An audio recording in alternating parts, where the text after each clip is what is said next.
India में हर 11 minute में एक इंसान अपनी जान ले लेता है और रह जाती है उनके पीछे उनकी यादें, उनकी कहानियाँ। ऐसी ही एक कहानी आज हम आपको बताएंगे।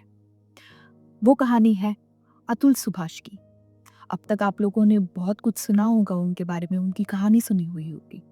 तो हम एक ब्रीफली आपको एक आइडिया दे देते हैं कि हुआ क्या है। इस केस ने पूरे भारत को झंझोड़ कर रख दिया है। इस केस में कुछ 5 लोग हैं जिन पर अतुल ने इल्ज़ाम लगाए हैं। एक उनकी पत्नी निकिता, उनकी मदर इन लॉ, उनके ब्रदर इन लॉ, निकिता के ही चाचा और एक जज जो उन्हें प्रोटेक्ट कर सकती थी, जो उनकी जान बचा सकती थी, पर उन्होंने नहीं किया। तो चलिए शुरू करते हैं ये स्टोरी। स्टोरी शुरू होती है 2019 से, जब अतुल और निकिता की शादी होती है। ये दोनों शादी.com पर मिले थे, बातचीत अच्छी हुई, फैमिलीज़ को बताया और शादी करवा दी। फैमिलीज़ बहुत खुश थीं। शादी के बाद ये दोनों हनीमून गए, पर हनीमून में कुछ ऐसा हुआ कि अतुल की पूरी लाइफ मानो थम सी गई और हनीमून पर निकिता अपने हस्बैंड से थोड़ा कटी-कटी सी रहने लगी। तो अतुल ने पूछा कि भई क्या हुआ है, कुछ प्रॉब्लम है क्या? तो जो निकिता ने कहा उससे अतुल अतुल को बड़ा बुरा लगा। उसकी पूरी लाइफ चेंज हुए जैसे हो गया। निकिता ने अतुल को बताया कि उसे अतुल से शादी नहीं करनी थी और उसे तो कभी शादी ही नहीं करनी थी। पर उसकी फैमिली ने, उसके पापा ने वगैरह फ़ोर्स किया। उसके पापा को एक्चुअली एक हार्ट की डिसीज़ थी और उसके पापा की लाइफ कभी भी ख़त्म हो सकती है। इसी डर की वजह से उसने शादी के लिए हाँ बोल दिया, शादी कर डाली। दोनों अब शायद बैठकर ये सोच रहे होंगे कि अब क्या करें? शादी तो हो गई है, तो अब निभानी भी तो पड़ेगी। तो दोनों अपने अलग-अलग रास्तों को एक साथ लाते हैं और सफ़र पर चल पड़ते हैं। ये एक जर्नी, एक शादी निभाने के लिए। सब कुछ ठीक होने लगता है क्योंकि शादी के कुछ महीनों बाद निकिता एक्सपेक्ट कर रही थी एक बेबी। जब निकिता प्रेग्नेंट होती है, तब उसके घर में मेड्स होती है, कुक होता है ताकि निकिता को कोई प्रॉब्लम ना हो। अतुल ने उसकी कम्फ़र्ट का अतुल ने उसके कम्फ़र्ट का बहुत ध्यान रखा था और जब वो प्रेग्नेंट होती है, तब अतुल की माँ उनके साथ रहने आती है ताकि वो निकिता को और उसके बच्चे को थोड़ा ध्यान वगैरह दे सके, मदद वगैरह कर सके। पर यहाँ से शुरू होता है सिलसिला रेड फ्लैग्स का। यहाँ रेड फ्लैग्स, वहाँ रेड फ्लैग्स, हर जगह रेड फ्लैग्स निकिता के साइड से। क्योंकि निकिता जो थी वो इंडिपेंडेंट लड़की थी। वो जॉब किया करती थी शादी से पहले। बट अभी शादी के बाद डिसिप्लिन इश्यूज़ की वजह से उसकी जॉब चली गई। पर अब रेड फ्लैग्स की बात करें, तो रेड फ्लैग नंबर 1 कि वो 3-3 4-4 दिन नहाती नहीं थी, हाइजीनिक नहीं रहती थी। इवन इफ वो एक्सपेक्ट करिए या फिर बेबी के आने के बाद भी। उसके बाद खाना खाना और नॉन-वेज के जो बोन्स होते हैं, चिकन के बोन्स हो गए, वो प्लेट पर छोड़ देना।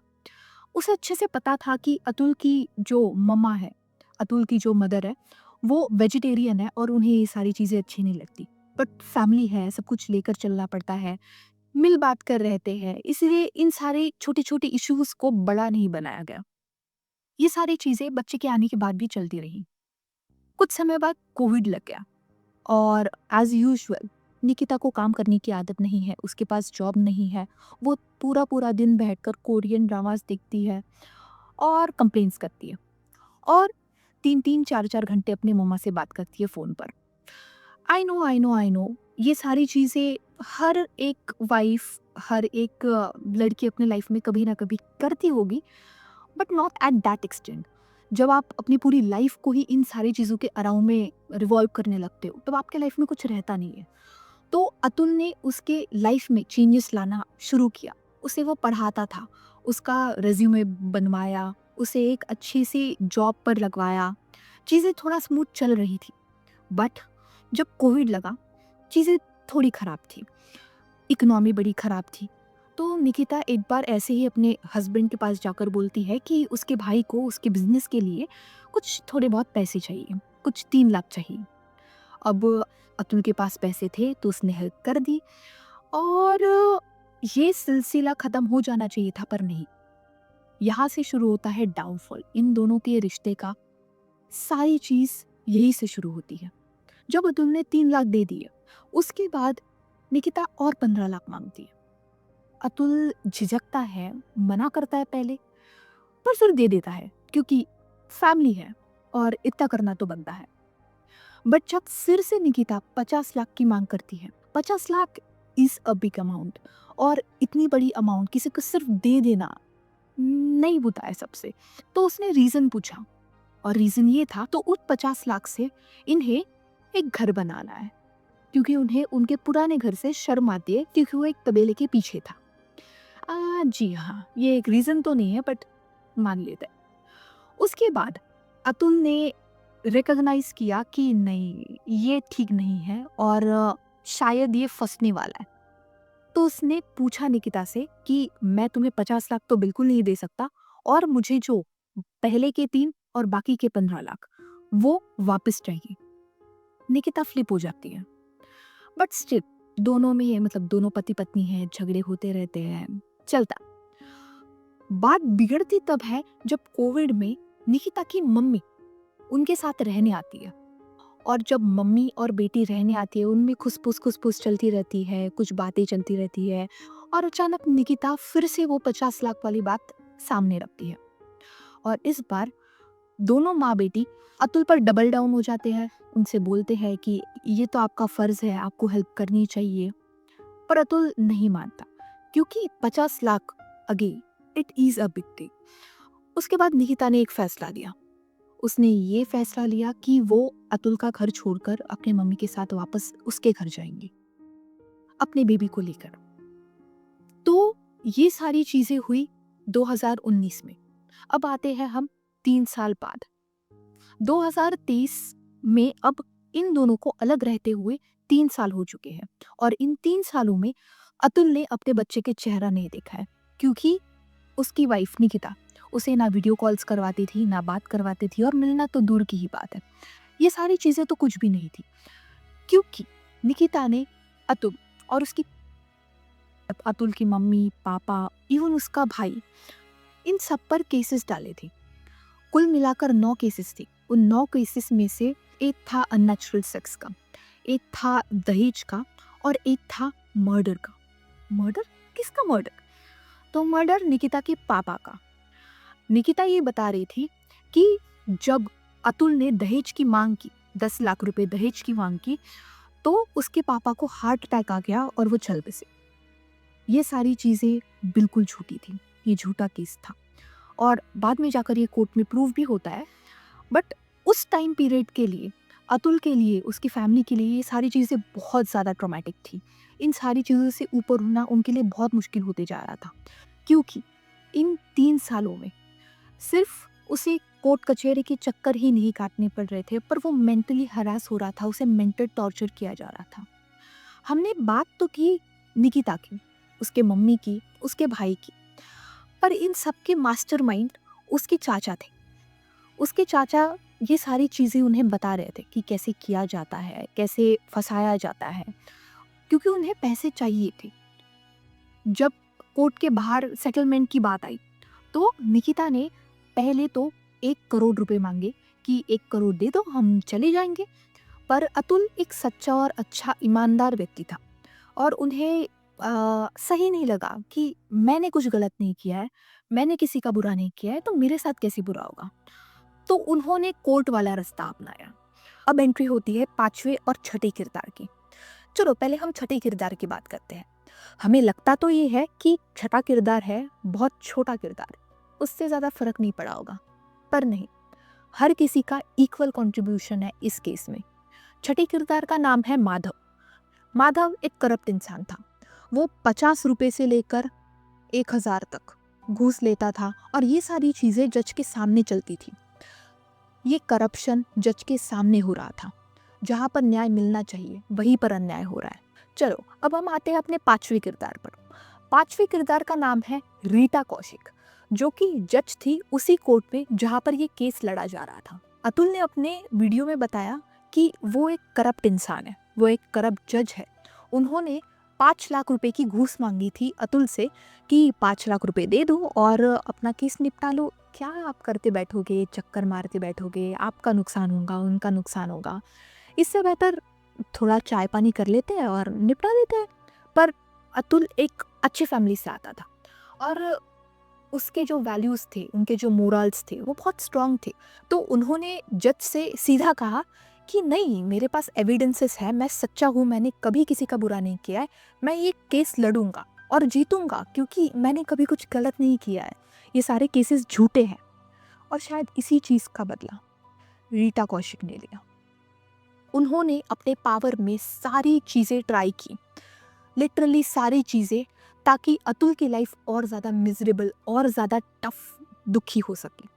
वो उन्हें ऐसे डेट्स देते जो कि एक दूसरे से बहुत पास होते, ताकि अतुल को आने और जाने में ज़्यादा प्रॉब्लम हो, उन्हें मेंटली हरास किया जाए, वो होता है ना, षड्यंत्र रचा जाए एंड ऑल। तो ये सारी चीज़ें हो रही थी।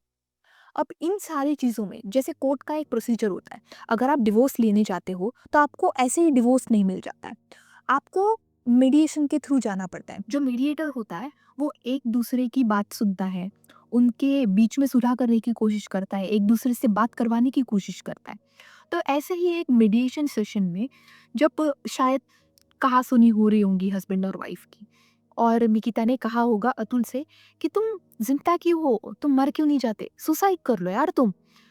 और अतुल 2 सेकंड के लिए शॉक हो गया था कि हाँ, कैसे, क्या बोल रही हो तुम। तब जज साहिबा रीटा कौशिक वो हंस पड़ती है। शायद जो बची कुची उम्मीद थी अतुल के पास, वो शायद धीरे धीरे करके टूट रही थी, क्योंकि जहाँ पर आपकी बातें सुनी जानी चाहिए वहां पर आपको ताने मिल रहे हैं, वहां पर लोग आप पर हंस रहे हैं, किसी की भी हिम्मत टूट सकती है। इसी के साथ साथ जब मीडिएशन काम नहीं कर रहा था, तब चीज़ें आगे बढ़ती हैं। चीज़ें आगे बढ़ती है मतलब दोनों अलग अलग तो रह ही रहे थे। तो जज अतुल को ऑर्डर देती है कि महीने का 80,000 रुपये अपनी वाइफ निकिता को एज मेंटेनेंस दिया जाए, और उसमें से 40,000 उस 1.5 साल के बच्चे के लिए। 40,000, कीप दैट इन माइंड। 40,000 में कम से कम 2 महीने तक एक पूरी जॉइंट फैमिली अच्छे से सरवाइव कर सकती है। अब प्रॉब्लम सिर्फ इतनी नहीं थी, प्रॉब्लम सबसे बड़ी ये भी थी कि जो ट्रायल था वो जौनपुर में था, और हमारे जो अतुल भाई साहब थे वो रहते थे बेंगलोर में। बेंगलोर से जौनपुर आना जाना, उन्हें ट्रैवल एक्सपेंसेस हो रहे थे, उन्हें आने जाने के लिए छुट्टियां लेनी पड़ रही थी। And keep that in mind कि वो एक प्राइवेट कंपनी में काम करते थे, और उन्हें लग्जरी नहीं थी कि जब मन चाहिए तब छुट्टी मार ली। उन्हें साल के सिर्फ 23 छुट्टियां मिलती थी आई गेस। और उन सारी चीज़ों के बावजूद भी वो कोर्ट हियरिंग्स में जाते थे। लगभग इन 2 या 3 सालों में 120 हियरिंग्स हुई, उनमें से भी 40 बार उन्हें आना जाना पड़ा। ये सारी चीज़ें उनके लिए बहुत हेक्टिक थी। और ये चीज़ तो ऐड करनी बनती है, जो ट्रैवल एक्सपेंसेस है अतुल के, वो उन्हें खुद बेयर करने पड़ते थे, और उनके वाइफ के जो ट्रैवल एक्सपेंसेस है वो भी उन्हें देने पड़ते थे। और ऐसे कुछ 2 या 3 हज़ार नहीं, 50,000, 50,000 एक बार आने जाने के लिए। मतलब सिस्टम, नहीं, सिस्टम ठीक नहीं है। This is not right at all. और ऐसा भी नहीं है कि निकिता की जॉब नहीं थी। निकिता ने झूठ बोला था कि उसकी जॉब नहीं है, पर उसकी जॉब भी थी, और वो कम से कम 70-80 हज़ार रुपये कमा रही थी। इन सारी चीज़ों से परेशान होकर अतुल ने सोचा कर लेते हैं कॉम्प्रोमाइज़, कोर्ट के बाहर जो होता है थोड़ा बहुत वो कर लेते हैं। अब निकिता की डिमांड्स बढ़ चुकी थी, उन्हें अब 1 करोड़ नहीं 3 करोड़ चाहिए। 3 crore is a huge amount, और अतुल के पास इतने पैसे नहीं थे। और ये जो 3 करोड़ वाली बात है ना, वो जज के सामने हुई, और जज ने पता है क्या कहा, उन्होंने कहा अरे तुम्हारे पास होंगे इसलिए तो तुम्हारी पत्नी मांग रही है, दे दो और बात खत्म करो। शायद ये ब्रेकिंग पॉइंट रहा होगा अतुल का। सोचा होगा उसने कि क्या हो रहा है मेरे लाइफ के साथ, शादी नहीं चल रही है, बीवी ऐसी है, उसकी वजह से उसके परिवार वालों को तकलीफ हो रही है, उसके माँ बाप जो कि इस उम्र में कोर्ट के चक्कर काट रहे हैं, उसका एक जवान भाई है, उसकी शादी करनी है। शायद ये सारे प्रेशर की वजह से वो नहीं सहन कर पाया, टूट गया वो। और पता है, हमें लगता है कि ये जो केस है या फिर उन्होंने जो किया, ये स्प्लिट ऑफ द मोमेंट है, हिट ऑफ द मोमेंट है, या फिर उन्होंने बिना सोचे समझे कदम उठा लिया, इतना बड़ा कदम उठाया। नहीं, बिना सोचे समझे नहीं था ये। उन्होंने महीनों से सोचा था ये चीज़ें, क्योंकि उन्होंने अपने पूरे काम, अपनी पूरी रिस्पॉन्सिबिलिटीज़ अच्छे से निभाई और उसके बाद उन्होंने सब कुछ ख़त्म किया। जब पुलिस गई थी उनके घर में, जब मेल्स मिले थे, पता चला था, जब पुलिस गई, वहाँ पर सुसाइड नोट के साइड में एक टाइम टेबल जैसा कुछ लगा था। उस टाइम टेबल में 2 दिन की चीज़ें लिखी हुई थी। एक जिस दिन पर सुसाइड करना है और एक उसके पहले दिन। उसके पहले वाले दिन में अतुल ने अपने फाइनेंसेस का ध्यान रखा, अपनी सारी चीज़ें, अपने पेमेंट्स निपटा लिए, ऑफ़िस का पूरा काम किया। He was a dedicated man, really. और जिस दिन उन्होंने सुसाइड करने का सोचा था, 9th ऑफ दिसंबर, उस दिन उन्होंने अपने कार की कीज़ को अच्छे से एक जगह पर रखा, अपने सारे डॉक्यूमेंट्स को एक जगह पर अच्छे से संभाल कर रखा, सुसाइड नोट को टेबल पर रखा, कोर्ट की जो डॉक्यूमेंट्स है उन्हें अच्छे से फ़ोल्डर में रखा, मेल्स किए, एनजीओज़ को मेल्स किए, कुछ एक्सप्लेन करते हुए, सारी फाइल्स अटैच करते हुए, और उन्होंने कोर्ट में एक कंप्लेंट फाइल की रीटा कौशिक के नाम पर। उन्होंने वीडियो शूट किया और उसके बाद उन्होंने आखिरी कुछ कामों में 3 और काम किए। एक तो कोर्ट में एक कंप्लेंट फाइल की रीता कौशिक के नाम पर, और लास्ट 2 काम, एक 108 बार शिव जी का नाम लेना, और आखिरी काम जो उन्होंने किया वो नहाया, और उसके बाद उन्होंने अपनी जान ले ली। This is a sad case, क्योंकि यहाँ पर वी फेल्ड हिम, एवरीबॉडी। जज ने उनका काम करना चाहिए था, उन्होंने नहीं किया। हर एक छोटे किरदार ने जिसे जो काम करना चाहिए था उन्होंने नहीं किया। सिस्टम करप्ट नहीं है, लोग करप्ट है, लोग गलत है, लोगों की वजह से सिस्टम गलत हो रहा है। जाते जाते उन्होंने अपनी कुछ आखिरी इच्छाएं बताई। उन आखिरी इच्छाओं में से कुछ इच्छाएं ऐसी थी कि उनका जो ट्रायल होना है वो लाइव ट्रायल हो, मतलब पूरा भारत उनका ट्रायल देख सके। उनकी दूसरी इच्छा ऐसी थी कि उन्हें जब तक न्याय नहीं मिलता तब तक उनकी अस्थियों का विसर्जन नहीं होना चाहिए, और अगर उन्हें न्याय नहीं मिलता तो उनकी अस्थियों को कोर्ट के बाहर के ही गटर में बहा देना चाहिए। उन्होंने अपनी अंतिम इच्छाओं में ये इच्छा भी बताई कि उनका जो बेटा है उन्हें अतुल के मम्मी पापा को सौंप देना चाहिए, ताकि वो उनका पालन पोषण करे, उसमें कुछ अच्छे मोरल्स, वैल्यूज़, प्रिंसिपल लाए, और इसी के साथ उन्होंने अपनी ज़िंदगी ख़त्म कर दी।